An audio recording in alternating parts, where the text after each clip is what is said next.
In a world of twisted facts, alternative narratives, corrupted corporations, and hacked feeds, how can we decipher the difference between truth and fiction? It's time to take back the truth. Read Robert Kiyosaki's Fake and learn the signs to recognize fake money, fake teachers, and fake assets. Determine what's real in a world where falsehoods are a weapon. Don't let fake advice destroy your financial future.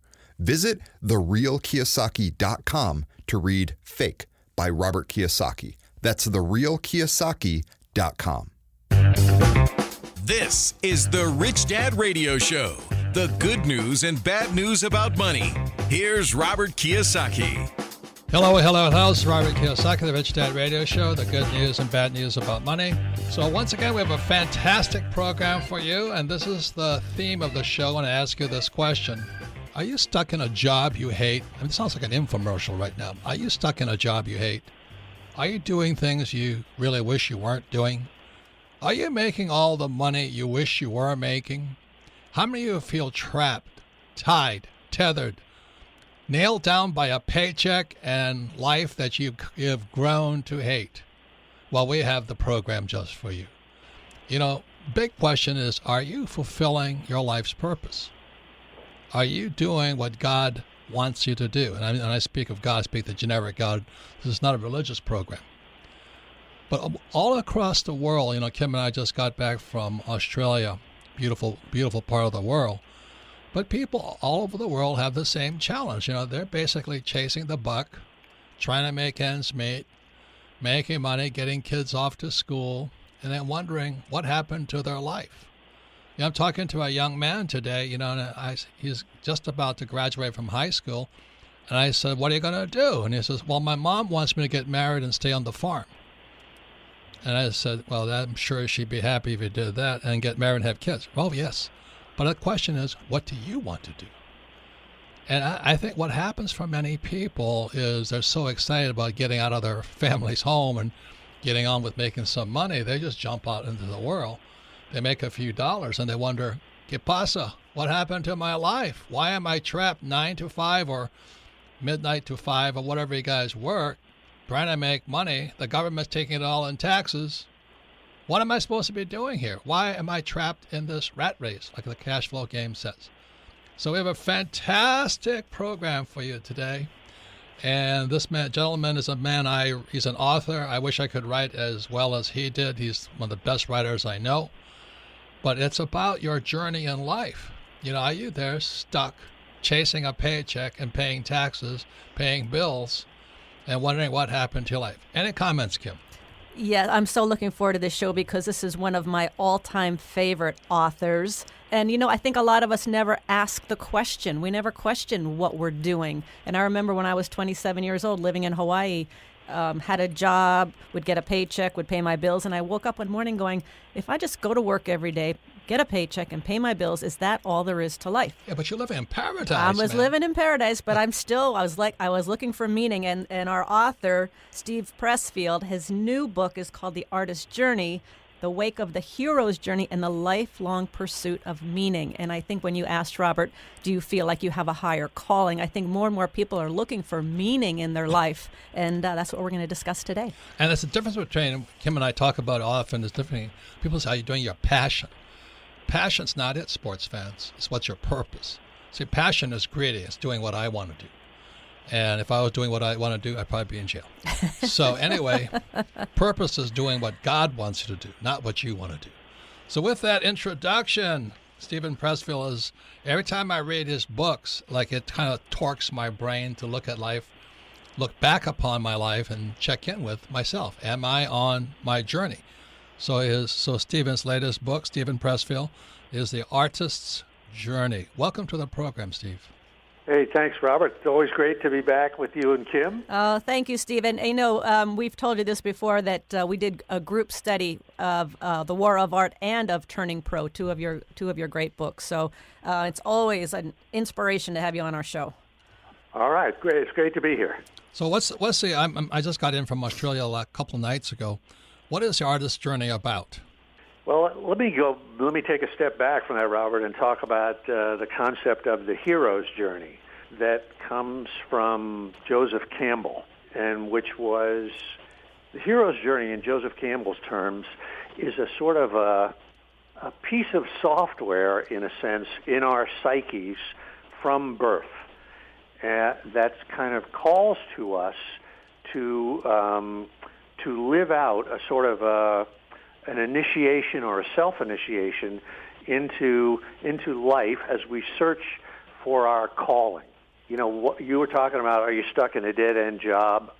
I worked in advertising in New York for years and years. I quit 3 different times, wrote novels, which never sold, and then I had to go back to advertising, et cetera, et cetera. So I've worked, that's sort of that thing that you're talking about.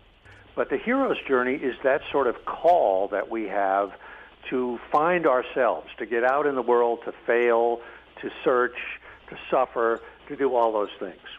And at some point, I think, we reach the kind of the culminating point of our hero's journey, which is when we sort of come to the realization of what we really are meant to do, whether if it's an artistic endeavor, to be writers, to be painters, to whatever it is. And at that point, a different journey kicks in our psyche, and we go from the hero's journey to the artist's journey. And the artist's journey is what I'm on now, and I think it's what you guys are on now, and it's what people are hoping for, I think, when they do leave that job and do branch out and do try to live out their true calling. So, Stephen, let me ask you, what's the difference between a hero and an artist? That's the big question. The hero's journey, to me, is the search.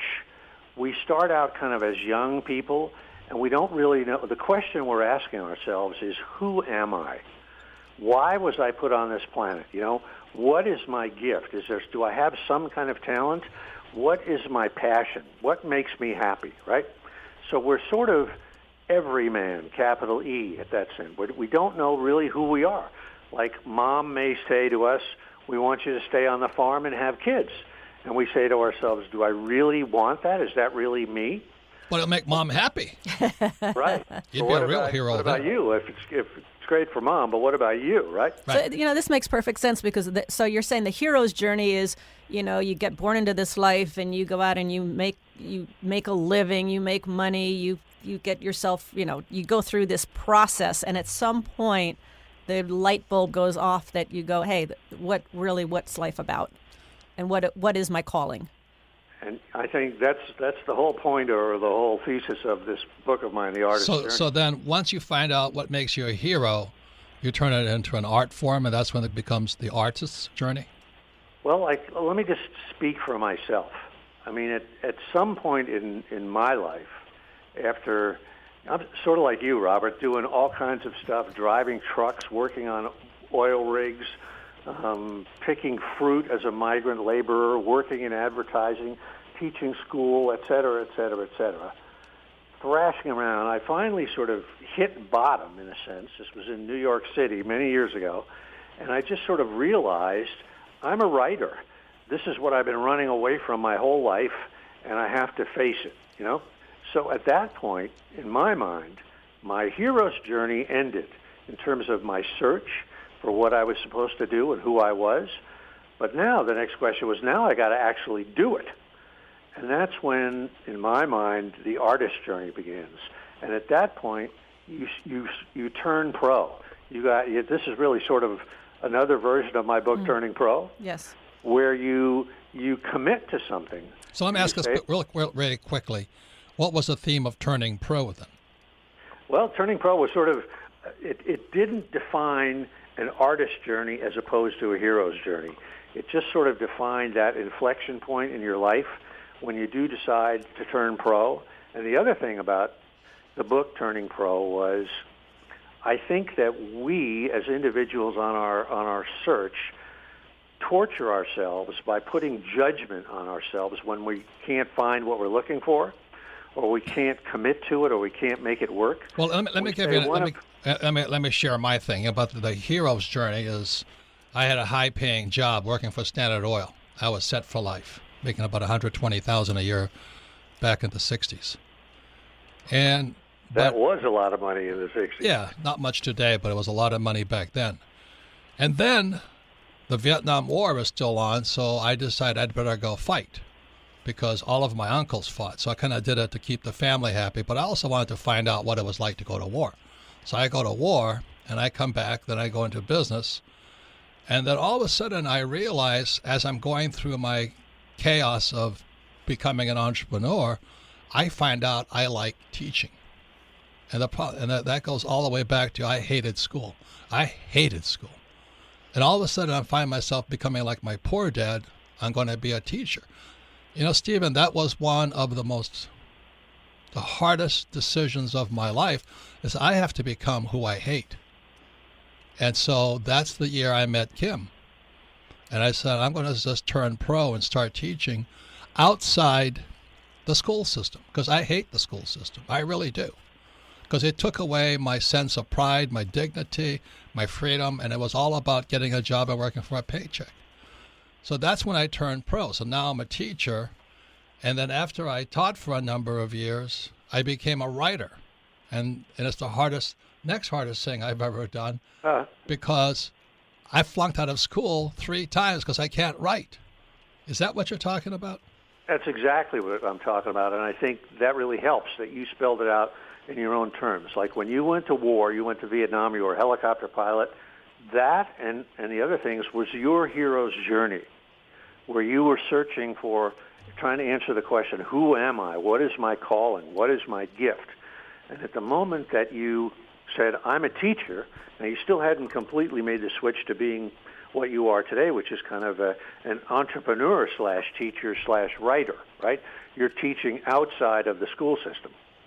That was your breakthrough. But at that point, you now are on your artist journey. You're no longer searching for who you are. You're really now asking yourself, how do I do this the best way possible?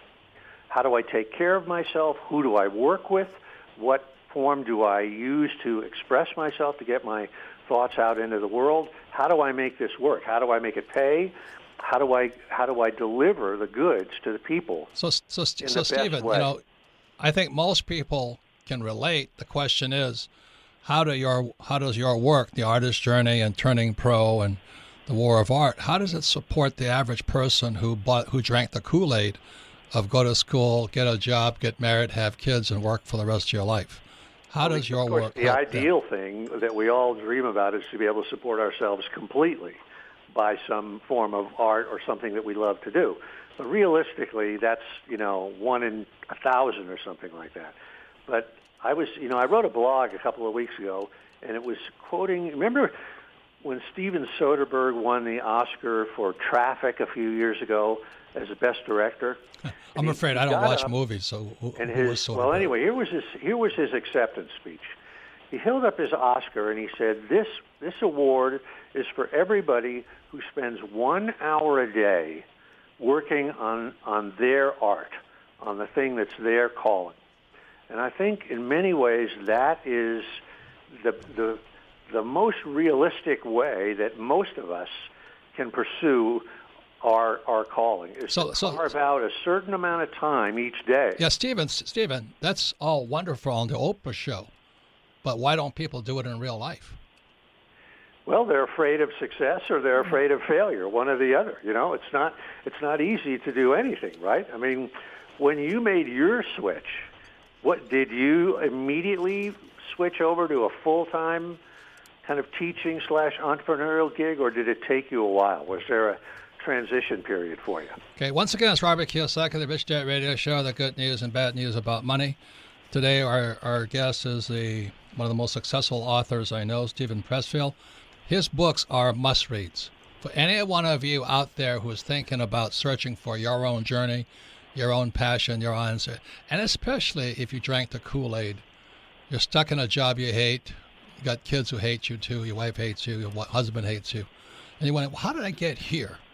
I think Steven's books, all of them, give you the insight of how you get out. Any comments, Kim? Well, and when we come back, I want to go into what you just asked, Robert, is because why don't people become that artist, and what do you need to do? And I think Stephen outlines it pretty well in his book, and it's a Which surprising book? twist. In this book, The Artist's Journey, Good. It's a surprising twist, and I like it, and it really does help define how you go from the hero's journey to the artist's journey. So we can talk about that next. So we'll be right back. A couple of more sections with Stephen Pressfield. His latest book, The Artist's Journey, is for all of you people who drank the Kool-Aid and wondering what happened to my life. You're listening to the Rich Dad Radio Show with Robert Kiyosaki. Don't be like Charlie. Charlie is that do-it-yourselfer who does himself in. Do-it-yourself is good for tile and grout. It is not good for asset protection.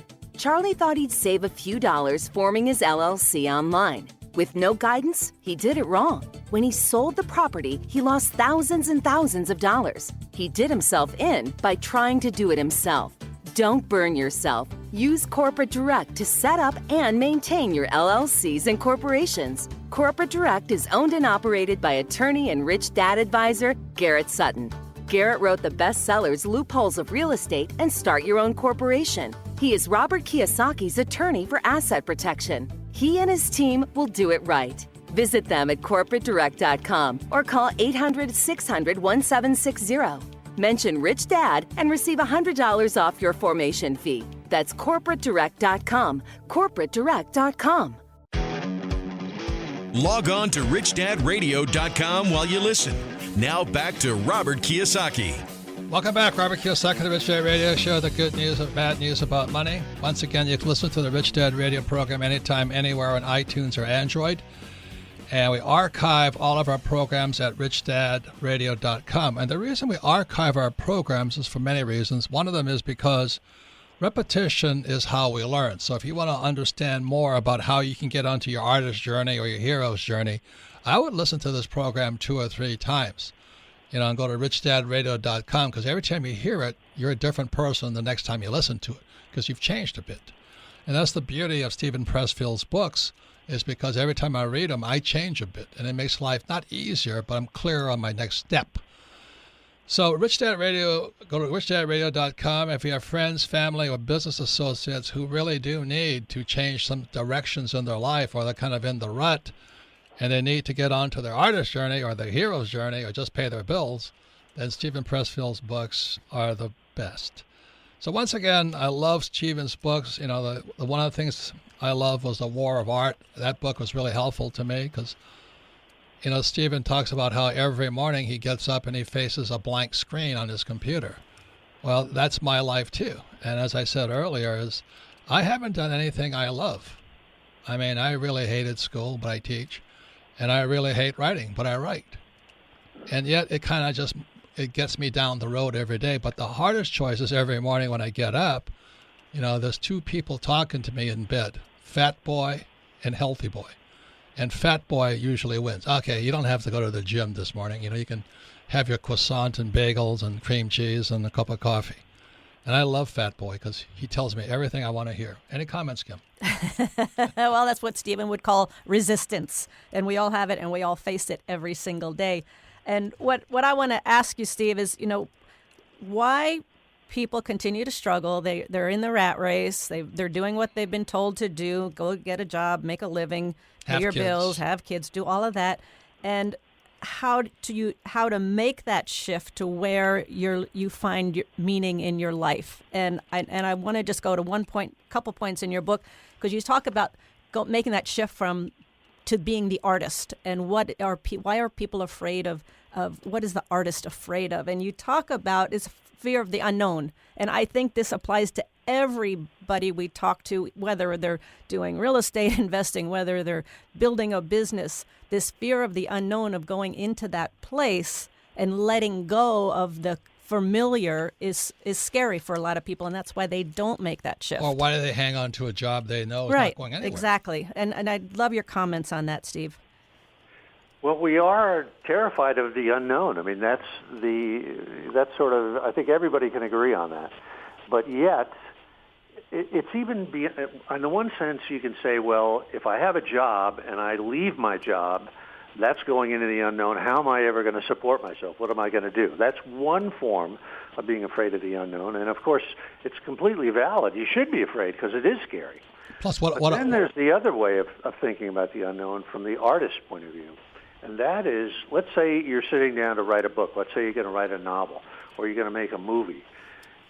Now you're really plunging into the unknown in the sense of, well, what am I going to write about? And once I do commit to whatever that project is, how do I know how it's going to come out? How do I know it's not going to be a complete disaster? How do I know I'm going to even get to the finish line? That's the sort of the artist's unknown. And as you were saying in the break, Kim, we were talking about from the artist's point of view, you have to leave the sort of the conscious mind Yes. and go into the unconscious mind. Yes. You have to sort of reach into that dark place and pull something back out. And that's really scary. But it is fear of the unknown. And like Robert, you were saying about fat boy and virtuous boy, who you encounter in the morning, it's kind of a rule of life that anything that is really positive for the evolution of your soul is very freaking hard to do. And you will feel enormous resistance to doing it. Capital R resistance. From something as simple as getting up and going to the gym to facing your true destiny, whatever that is. There's going to be an enormous wall of resistance. So resistance was a big word in your book, The War of Art. Could you further, since we have you on the line and in person, could you redefine or, Sure. go into resistance? What is resistance? I mean, let me define it as a writer, and you will relate to this completely, Robert. When you sit down, you roll a piece of blank paper into a typewriter, and you sit down in front of it, you can feel radiating off that page, at least I can feel it, a negative, repulsing force of resistance that says to you, go surfing, go take a nap, go have a love affair, do anything else but don't do this. It's the same thing when you come home with a treadmill and you're going to get on the treadmill and lose 20 pounds. If you stand there looking at that treadmill, you can feel this force radiating off it, trying to get you not to get on it, right? That's resistance. Anything that's really good for you. I want everybody to listen to what Stephen is saying, because as a writer, the moment I sit down, in front of my computer screen, the first thing that comes to mind is Chinese food. Wow, I never heard that one before. No, but I think what kicks in are your addictions. If you're exactly. If you're a smoker, you smoke. You're a drinker, you drink. Whatever you do. It's some form of instant gratification. Right. That's what it is. The pain. What I'm trying to say is, resistance is facing that pain that's inside each and every one of us. Here's, a lot of times people ask, well, what's the secret of life, if there is such a thing? And to me, the answer is learning to overcome that resistance. Right. If you can teach yourself or learn somehow to face that demon down, to slay that dragon, which again you have to do, as you just said, Robert, in the break, every morning. You have to face it anew. It never goes away. But if you can learn to do that, then you will succeed. I guarantee it. And whatever you're doing. And that's how you build your inner or spiritual strength. Is that correct? True. And vice versa. If you cannot learn to do that, you're going down the toilet one way or another. And part of that process you talk about, Steve, is you say you've got to leave the ordinary world, the conscious, the ego. And this is tough. It's tough to let go of that ego. You got to leave the ordinary world, the conscious mind, and get into the extraordinary world, the unconscious or superconscious. And letting go of that ego, I mean, it's that mind that kicks in that says, no, I don't want to do this, I don't want to do this. And trying to reduce or lessen that voice in your head that's the resistance. Right, and what you were saying, Kim, that you and Robert have been working on something that has to do with the unconscious versus the conscious. Can I ask you what that is? Yes, we've been studying for years now on, and Robert is meditating every morning. We study, I journal, all books on spirituality, on how to let go of that ego and how to let go of that mind that doesn't ever shut up. That's what we've been working on, how to be present in the moment and enjoying every moment. What I would say about that, looked at from the point of view of a writer or an artist, is that is the artist's journey exactly. And what the artist is trying to teach herself or himself is to be able to shuttle back and forth, as I say in the book, The Artist's Journey, from the conscious mind to the unconscious mind, to the well of inspiration or the well of creativity. Like when we're in the shower sometimes, great ideas will come to us. Or we're riding on the freeway sometimes, and a song will come into our heads, a piece of music or whatever it is. And what's happening, and I think this is what you and Robert are training yourself to do, is we sort of accidentally turn off the conscious mind when we're in the shower or we're shaving or we're on the freeway. Yes. That's not easy. Amazingly, it's not easy. Ideas suddenly come to us, right? Yes, exactly. Whereas if we sit down and consciously try to generate an idea, it's impossible, you know? Well, Steve, the hardest thing for me to do is meditate. I've been meditating for 3.5 years right now, and because my mind won't shut up. And so I meditate for half an hour, and if I'm lucky, if I get my mind to shut up for like 30 seconds. I know, it's really hard, isn't it? I salute you guys for doing that. I think it's great, And when a writer, like somebody that's writing fiction or something, where you are facing the blank page and you are hoping to fill it with something, what you're doing with your mind is sort of like meditation, only instead of trying to get to a place of kind of total emptiness or stillness, you're trying to get to that story. You're trying to pull that story out or let that story come out. And it's really exactly the same thing, and it also produces the same sort of high, the same kind of euphoria once you've done it. But of course, it's unbelievably hard to do from a standing start. So once again, we're back to the Oprah program where my life works, and the thing is, what I say to people is you have to do what you don't want to do a lot of the time. I mean, that's the choice you make. And I just get through my half an hour of meditation, but getting through that half hour meditation, then going to the gym for another hour, is a whole nother climbing the Himalayas, for me every morning, because I would rather have another bagel and cream cheese and coffee. I'm much happier. But let's talk about the shift, Robert, that's happened. The point is, most people want to be happy, but ultimately it's a short-term high. That's all it is. Absolutely, and it's sort of strange that life works like this. Yeah. You would think, why wouldn't it just be fun, to do something? But somehow that's the way God planned it. Right. That the way God planned it somehow for this planet is that what we need to do for our soul's evolution is always the hardest. I don't know why it works that way, but it's the truth. But it does, because you look at people, they go through their life, and there seems to be a point, and it's usually as we are older in life, where we go, what's the meaning of life? What is my purpose? There must be more to life. And for many people, that happens after they've gone through what you call this hero's journey. And wouldn't it be great to go through that earlier? Does it have to be this process? Can we get there earlier? Can we shortcut it? You look at, it's a great question, Kim. I look at somebody like Bob Dylan or Neil Young or Philip Roth, the writer, who, when they were like 18 years old, they had already found their path, right? Yes. Bob Dylan was already singing Blowing in the Wind, right? Right. And I envy these guys. I mean, they must have been just blessed by heaven or something. I mean, for me, I was like practically 50 years old before I finally kind of kicked into gear. And all of that time was, searching and wandering and thrashing around.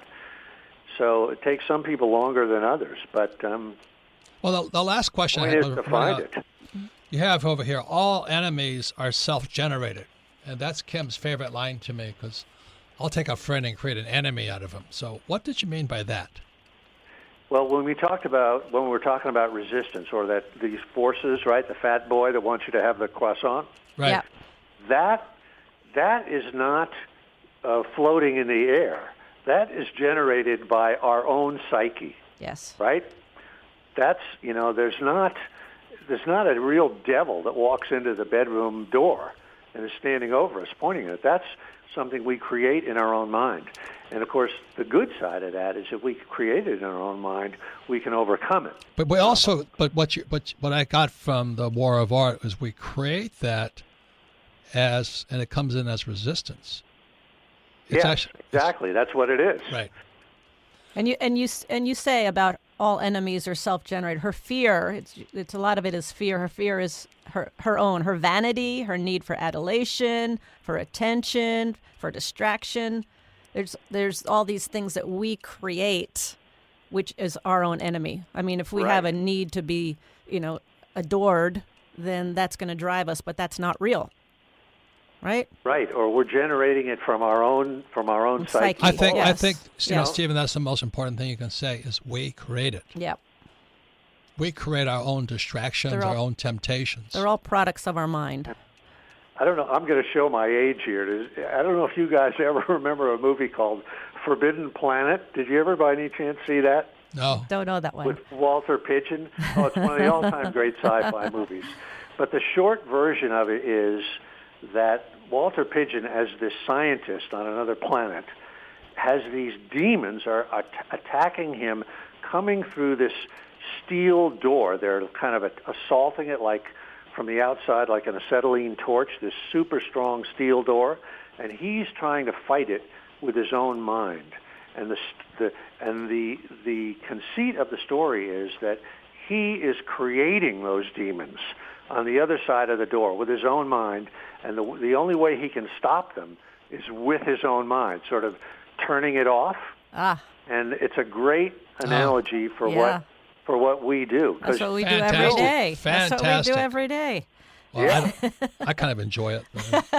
Hey, that's a great analogy. The final word Robert, is this. So why would somebody get up and go to work to a job they hate? What is real in 20 seconds? Why would somebody do that?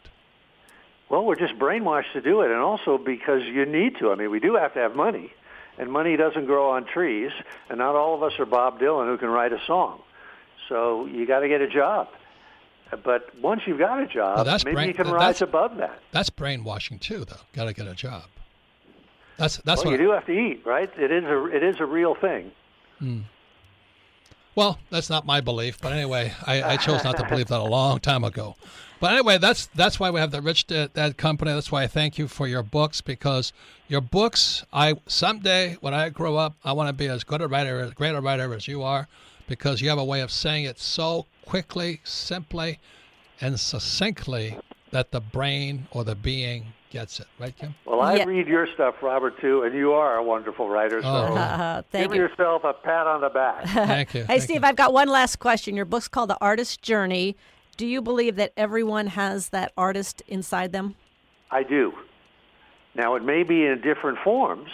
It may be teaching. It may be helping people in need. It may be just being an example for other people. It may be enduring injustice in one way or another, or some terrible thing that might have befallen you. So there's all forms of art. It isn't just making movies and inventing video games. So you said what I believe that everybody is an artist. So you said what I sincerely believe. I think it starts with you wanting to help other people, not just yourself. True. And the moment you want to help other people, then your art starts to come out. But as long as it's only to make money, I don't know if it comes out. Yeah, then you're sort of a hack. You're not really... Well, you're doing it for the money, not because you want to help other people. Yeah. And I think that's probably we can close with that. I think that's the lesson for everybody. When people are getting up to go to work on a job they hate, to feed kids they wish weren't there and all that other stuff, it's because you forgot you're supposed to be helping other people. So thank you, Stephen. Thank you, Robert. Thank you, Kim. Thank you, Stephen. Thank you for the book. Keep up the great work. And we come back. Thanks for having me. It's always great to be with you guys. Yeah, thank you for your book. And we'll come back. Next popular part of our program is Ask Robert.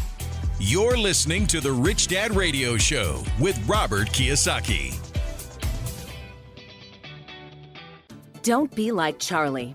Charlie is that do-it-yourselfer who does himself in. Do-it-yourself is good for tile and grout. It is not good for asset protection. Charlie thought he'd save a few dollars forming his LLC online. With no guidance, he did it wrong. When he sold the property, he lost thousands and thousands of dollars. He did himself in by trying to do it himself. Don't burn yourself. Use Corporate Direct to set up and maintain your LLCs and corporations. Corporate Direct is owned and operated by attorney and rich dad advisor Garrett Sutton. Garrett wrote the bestsellers Loopholes of Real Estate and Start Your Own Corporation. He is Robert Kiyosaki's attorney for asset protection. He and his team will do it right. Visit them at corporatedirect.com or call 800-600-1760. Mention Rich Dad and receive $100 off your formation fee. That's corporatedirect.com. corporatedirect.com. Financial freedom begins with financial education. Now back to Robert Kiyosaki and the Rich Dad Radio Show. Welcome back, Robert Kiyosaki, the Rich Dad Radio Show, the good news and bad news about money. Once again, you can listen to this Rich Dad program anytime, anywhere on iTunes or Android, and all of our programs are archived at richdadradio.com. Again, we archive them because repetition is one way we learn. So if you want to learn more about how to find your artist's journey or your hero's journey or how to just stop doing things that mean nothing to you, then go to richdadradio.com, download the podcast, listen to it again, and then to even accelerate that learning, share it with friends, family, and business partners. And you'll be surprised how much you thought you heard, but you didn't hear just by repetition.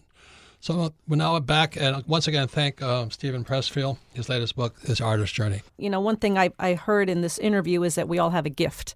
And I think it's our responsibility to get our gift out there and share it. And as you were saying, Robert, it's about helping people and sharing with other people. So to share your gift is, I think, really the calling we might be talking about. Yep, and that's why when people say I'm doing what I'm passionate about, I'm doing what I love about, that's selfish. Once again, you can submit your questions to Ask Robert at richdadradio.com. First question, Melissa. Our first question today comes from Benjamin in Sydney, Australia. Favorite book, Rich Dad, Poor Dad. His question is this: where and how did your rich dad learn the lessons that he passed on to you? First of all, Aussie. We love Australia. We love Australia. Love Sydney. Australia. We're just in Sydney. That's a fabulous question. I'm very happy about that question. The reason my rich dad learned all this stuff because he didn't go to school. His father, like I said, his father died at 13, and he was left with the family business. So at the age of 13, he had different teachers. He had his accountants, his attorneys, his bookkeepers. He had, real estate agents. He had salesmen teaching him. So he learned from real teachers in real life, not those phony school teachers like my poor dad.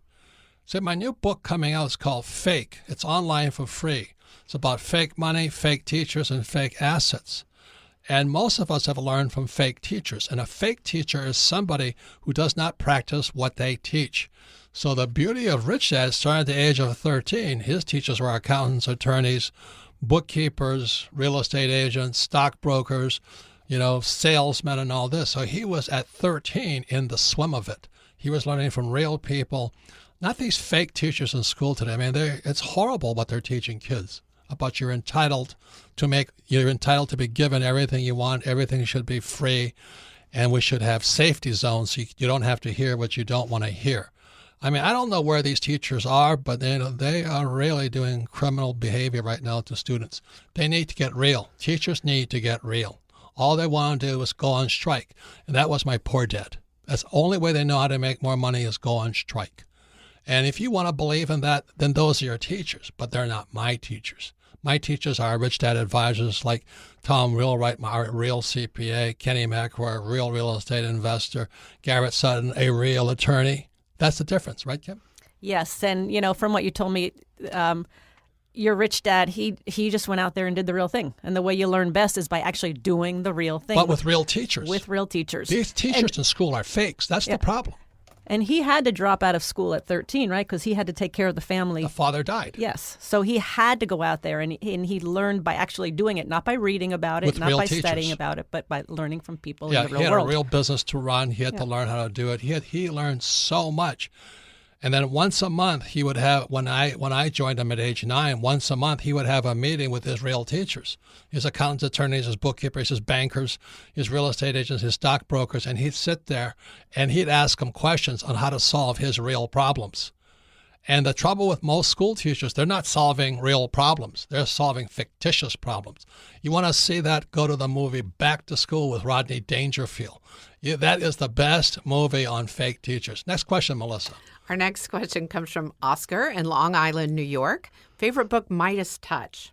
How important did the development of your consciousness, not your mind, play in your journey to becoming financially free? Another incredible That's a great question. Man, I tell you what, Yeah. I must have paid you for those last two, that question. That's the question. It's that the reason we talk about meditation is the problem with education is that it educates your mind. By going into meditation, you go into a place called stillness where the mind completely shuts off. And one of the greatest skills, and this is thousands of years old, from all the great mystics throughout the world, can you shut your mind off? And when you look at what's happening today, our minds are into their ego. And when ego lives in this world, I'm right, you're wrong. And that's the problem with the world today. And our school teachers are educating our minds, not our spirits and not our souls. Comments, Kim? Well, I think for anybody to be successful today, you've got to work on yourself. And I started my personal development journey when I was 18. I read a book called Your Erroneous Zones by Wayne Dyer, who's since passed. And we've been working on ourselves since we've known each other, and well before that, Robert. And I think it's the key to any success is working on yourself. And it's exactly what Stephen Pressfield is talking about in his book, The Artist's Journey. And all of our advisors get together. We're studying the latest book is The Power of Now. Kim likes Untethered Soul. Power of Now is great. And we study money books. Yep. So get this. What our schools are teaching is your mind. Yes. And that's the problem. Because schools and teachers live in the world that this is right and this is wrong. And when you see that on social media and tweeting and all that, we're going to go to war pretty soon, sports fans. And anytime you live in this world, I'm right, you're wrong, my religion's right, your religion's wrong, my sports team's right, your sports team's wrong. And that's the problem with education. We need to go to stillness or silence, which is due to meditation. Thank you for your questions on Ask Robert. And you can submit your questions to AskRobert@RichDadRadio.com. And thank you once again to Stephen Pressfield.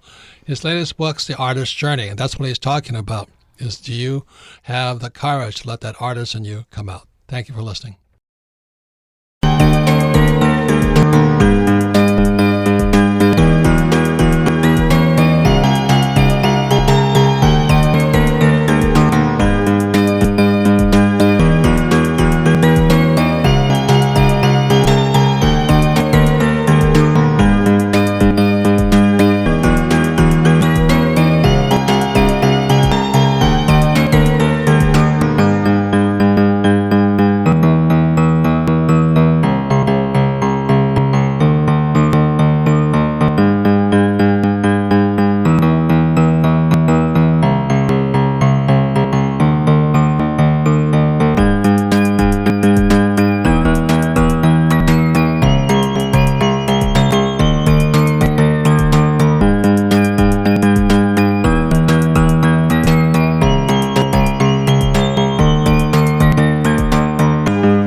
tôi xa quê bao năm tháng qua, nhưng trong trái tim không bao giờ xa. Lời mẹ ru con